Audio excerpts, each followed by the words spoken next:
In a crisis, everything changes. The peaceful neighborhood you once knew can quickly become a place of desperation and fear. When resources run low, even the friendliest neighbors can turn desperate. How do you prepare for that moment? How do you handle the tough situation of saying no when neighbors come knocking, asking for help? Today, we'll be talking about dealing with desperate neighbors during a crisis. But before we begin, make sure to subscribe to Doomsday Prepper for more essential prepping tips, survival strategies, and advice to help you navigate the unexpected. Hit that subscribe button and stay informed. Because when things go south, preparation is everything. As preppers, we stockpile, plan, and make sure our families are ready for any crisis. But what happens when others around us didn't? When the grocery stores are empty, the power is out, and people start looking for answers, you may find your neighbors turning to you for help. It's a difficult situation to be in, but one you have to prepare for, both mentally and practically. In any crisis, desperation can drive people to make decisions they wouldn't normally consider. Friendly faces could become desperate faces. Neighbors may come asking for food, water, or medical supplies. But how do you balance compassion with self-preservation?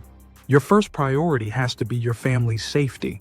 If you've prepped, it's because you understood the risks ahead of time. Unfortunately, many around you won't have done the same. First is security. Before any crisis hits, make sure your home is secure. Reinforce your doors and windows, install security cameras, and consider getting a security system if you don't already have one. The appearance of being prepared can sometimes make you a target. If your home looks well stocked, while others are in disarray, you could attract unwanted attention. Keep your prepping efforts as low-key as possible. No one should know how much you have or what you've done to prepare. Next, have a plan. If someone comes knocking, your family needs to be on the same page. Discuss in advance how you'll handle the situation. Will you offer help? Will you turn them away? Have a clear strategy. In some cases, offering limited assistance, like a bottle of water or some basic first aid supplies, might be enough to keep the peace.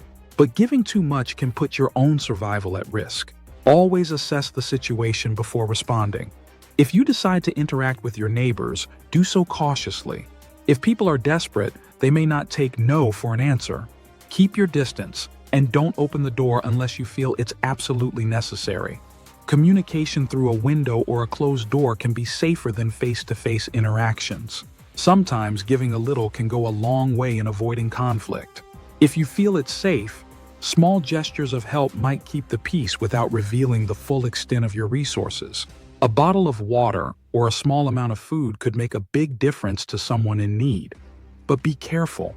Word spreads fast, and the last thing you want is to be seen as the neighborhood supply depot. However, you also need to be prepared for the worst. Desperation can lead to aggression, especially if people think you have what they need. If a neighbor becomes aggressive or refuses to leave, don't hesitate to remind them that you have the means to protect yourself. Whether it's through non-lethal means like pepper spray or lethal means, such as a firearm, you must be ready to defend your home and your family. This is why having a well-thought-out security plan is essential in any crisis. Another key to handling desperate neighbors is staying low profile. Don't advertise that you're well prepared. Keep your lights off at night. Avoid cooking outside where the smell of food can attract attention, and limit the number of people who know about your supplies. The less you draw attention to yourself, the better your chances of avoiding confrontations altogether. Now, what if the situation escalates to the point where martial law is enacted? In extreme cases, local governments may take drastic measures to restore order, including curfews, restricting movement, and rationing supplies. This could bring both relief and added tension, as people become even more desperate under tighter controls. Be prepared for increased scrutiny and the possibility of your supplies being confiscated. Keeping a low profile becomes even more crucial in these scenarios.